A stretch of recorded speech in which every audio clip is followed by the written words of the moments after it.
Penting banget nih untuk punya ketenangan jiwa dan pikiran. Soalnya banyak orang yang mentalnya rusak gara-gara lingkungan, temen, pacar, atau bahkan keluarga. Nah, jadi di sini Bastian Stoic bakal kasih insight yang keren banget buat kalian semua. Yuk, dengerin bareng-bareng.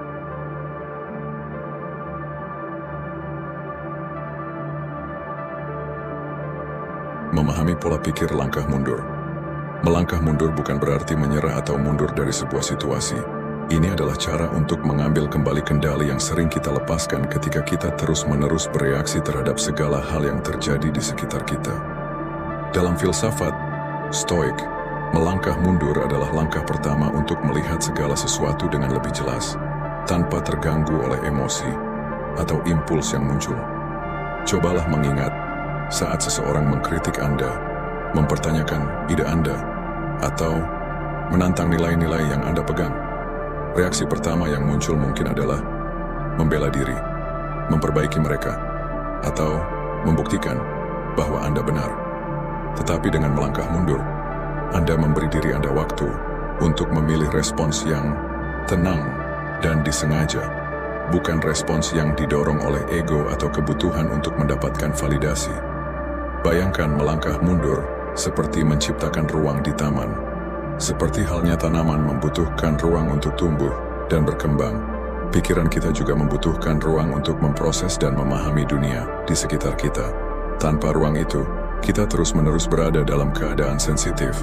Pikiran kita menjadi kusut seperti tanaman liar yang tumbuh tak terkendali, terjerat oleh opini dan reaksi orang lain. Melangkah mundur ibarat membersihkan taman pikiran Anda, memberi waktu agar debu mengendap, dan memungkinkan Anda melihat segalanya dengan lebih jelas. Anda tidak lagi terdorong oleh kebutuhan untuk segera bertindak, tetapi membiarkan waktu dan kejernihan membentuk respons Anda. Praktik melangkah mundur ini bisa mengubah cara pandang Anda sepenuhnya. Ketika kita terburu-buru untuk merespons, kita seringkali melewatkan perspektif lain dari sebuah situasi dan mengabaikan detail yang sebenarnya bisa mengungkapkan apa yang sedang terjadi. Namun, dengan melangkah mundur, Anda menjadi pengamat atas emosi Anda sendiri, tindakan orang lain, dan konteks yang lebih luas. Disinilah Anda mulai melihat sesuatu dengan kebijaksanaan seorang Stoik, menerima kenyataan bahwa tidak semua hal membutuhkan perhatian atau reaksi Anda saat itu juga. Pola pikir ini tidak hanya membuat Anda lebih tenang, tetapi juga lebih bijaksana. Melangkah mundur mengubah tantangan menjadi peluang untuk memahami, bukan bereaksi. Dalam hubungan, hal ini membantu Anda melihat dari mana sudut pandang orang lain berasal, bukan langsung mengasumsikan atau menghakimi. Dalam konflik, ini membantu Anda menjaga kedamaian batin, daripada terbawa dalam argumen yang hanya menguras energi Anda. Perubahan pola pikir ini tidak berarti Anda menjadi acuh tak acuh, tetapi justru memilih untuk terlibat dari posisi kekuatan, bukan impulsivitas.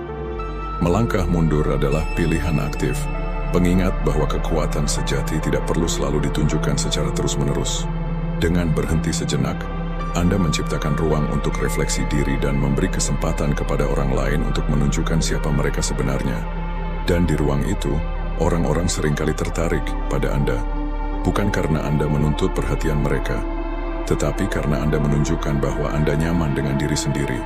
Bagi Anda yang ingin mempraktikkan hal ini, pikirkan tentang saat terakhir Anda merasa ingin segera bereaksi. Lain kali cobalah untuk melangkah mundur hanya sesaat. Beri diri Anda ruang untuk merasakan emosi yang muncul dan perhatikan bagaimana perspektif Anda berubah ketika Anda tidak terburu-buru. Inilah inti dari pengendalian diri ala Stoik, sebuah tindakan hormat terhadap diri sendiri yang tidak hanya melindungi energi Anda, tetapi juga memperdalam pemahaman Anda tentang kehidupan dan orang lain. Kekuatan dalam diam. Mengapa tetap diam seringkali menjadi langkah terbaik? Diam memiliki kekuatan luar biasa. Dalam dunia yang mementingkan interaksi cepat dan respons instan, memilih untuk tetap diam mungkin terasa tidak wajar, bahkan menakutkan. Namun menurut para filsuf Stoik, diam seringkali adalah langkah terkuat yang bisa kita ambil. Memilih untuk tetap diam ketika semua orang berbicara dengan suara keras, atau menahan diri dari mengungkapkan semua pemikiran ketika orang lain merasa perlu mengekspresikan segalanya, adalah bentuk kekuatan sejati. Diam menjadi alat untuk mengendalikan diri, cara untuk melampaui reaksi spontan, dan membiarkan orang lain mengungkapkan diri mereka melalui kata-kata dan tindakan mereka. Ketika Anda tetap diam, Anda memberi ruang bagi sebuah percakapan atau bahkan konflik untuk bernapas. Kata-kata seringkali keluar terburu-buru, memenuhi ruang dengan asumsi, penilaian, dan opini. Sementara itu, diam berfungsi seperti cermin, memantulkan niat orang lain, membiarkan mereka melihat motivasi dan asumsi mereka sendiri dengan lebih jelas. Bayangkan sebuah perdebatan di tempat kerja atau percakapan tegang dengan teman. Jika Anda memilih untuk tetap diam bukan karena Anda kehabisan kata-kata, tetapi karena Anda memutuskan untuk tidak bereaksi, Anda menciptakan ruang di mana orang lain harus menghadapi pikiran mereka sendiri. Tiba-tiba, mereka tidak lagi memantulkan energi mereka ke Anda, tetapi harus berhadapan dengan emosi mereka sendiri. Ini bukan hanya cara untuk melindungi kedamaian Anda, tetapi juga cara untuk meningkatkan kualitasnya. Marcus Aurelius percaya bahwa diam adalah bentuk kebijaksanaan, pengendalian diri yang membantu menjaga ketenangan batin. Dalam Meditations, dia mengingatkan kita bahwa mengendalikan ucapan kita sama pentingnya dengan mengendalikan tindakan kita. Ketika kita berbicara karena marah atau frustrasi, seringkali kita mengatakan hal-hal yang kita sesali di kemudian hari. Tetapi diam menjaga kita tetap tenang, menghindarkan kita dari reaksi impulsif dan kata-kata yang tak bisa ditarik kembali. Tetap diam bukan berarti pasif. Ini adalah kemampuan untuk mengetahui kapan kata-kata diperlukan dan kapan tidak. Terkadang, hal paling berdampak yang bisa Anda lakukan adalah tetap tenang dan membiarkan orang lain mengisi ruang dengan kata-kata mereka. Ketika seseorang mengharapkan respons dari Anda, baik itu persetujuan, argumen, atau pengakuan, dan Anda memilih untuk tetap diam, itu bisa mengejutkan. Anda menunjukkan bahwa Anda tidak terpengaruh oleh tekanan luar dan tidak merasa perlu membuktikan diri di setiap kesempatan. Diam juga menjadi pengingat akan pengendalian diri. Pengingat bahwa Anda tidak perlu membuktikan apapun kepada siapapun. Jika Anda siap untuk mencoba, praktikan diam pada saat berikutnya Anda merasa terdorong untuk melompat ke dalam percakapan, menjelaskan, atau membela diri. Perhatikan apa yang terjadi ketika Anda membiarkan diam, mengisi ruang tersebut dan membiarkan kata-kata orang lain berdiri sendiri. Perhatikan seberapa sering orang mulai mundur atau mencoba menjelaskan lebih banyak, meskipun Anda tidak mengatakan sepatah kata pun. Diam dapat mengungkapkan lebih banyak daripada kata-kata, dan itu memungkinkan Anda untuk tetap tenang, mengamati, dan menemukan kekuatan yang datang dari dalam. Mengapa orang tertarik pada kekuatan tenang? Ada daya tarik yang tidak bisa disangkal dari orang-orang yang tidak merasa perlu terus-menerus menjelaskan, membuktikan, atau mencari persetujuan. Kekuatan ini sering membuat orang lain penasaran dan tertarik. Ketika Anda melangkah mundur dan tetap diam, orang akan memperhatikan. Mereka mungkin tidak mengatakannya secara langsung, tetapi ada sesuatu yang sangat menarik dari seseorang yang tidak membutuhkan kata-kata keras atau sikap mencolok untuk membuat dampak. Memilih untuk menahan diri dari reaksi berlebihan menunjukkan jenis kekuatan yang berbeda. Kekuatan yang tidak haus akan validasi, tetapi didasarkan pada rasa percaya diri yang mendalam. Sebagian besar orang hidup dalam keadaan reaktif, terbawa oleh komentar, kritik, atau energi di sekitar mereka. Tetapi ketika mereka bertemu dengan seseorang yang tidak seperti itu mengubah pola. Mereka mulai bertanya-tanya, mengapa orang ini tidak terganggu? Mengapa mereka tidak merasa perlu untuk menegaskan diri mereka? Rasa ingin tahu itu seringkali menarik orang kepada Anda. Psikolog menyebut fenomena ini sebagai hukum usaha paling sedikit, gagasan bahwa dengan melakukan lebih sedikit Anda dapat mencapai lebih banyak. Mereka yang mencari validasi atau perhatian dengan penuh semangat seringkali kehilangan kekuatannya di mata orang lain. Sebaliknya, mereka yang tetap tenang dan membiarkan tindakan mereka berbicara lebih keras daripada kata-kata seringkali mendapatkan rasa hormat yang lebih dalam. Ada alasan mengapa kita tertarik pada orang yang tetap tenang dalam situasi sulit. Mereka tampaknya memiliki akses ke kekuatan batin yang ingin kita pelajari atau miliki juga.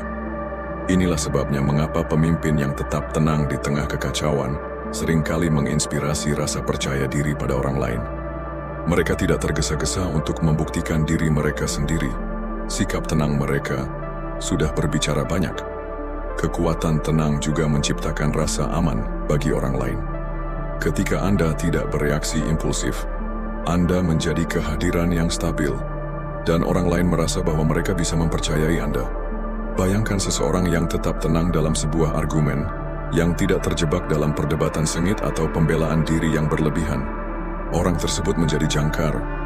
Orang lain tahu bahwa mereka dapat mengandalkan Anda untuk menangani situasi dengan kepala dingin, tanpa terombang-ambing oleh setiap emosi yang muncul. Cara mengembangkan kekuatan tenang yang membuat orang tertarik. Bagaimana seseorang mengembangkan kekuatan tenang ini sehingga orang lain secara alami merasa tertarik? Semuanya dimulai dari berlatih menahan diri, bukan hanya dalam kata-kata, tetapi juga dalam emosi.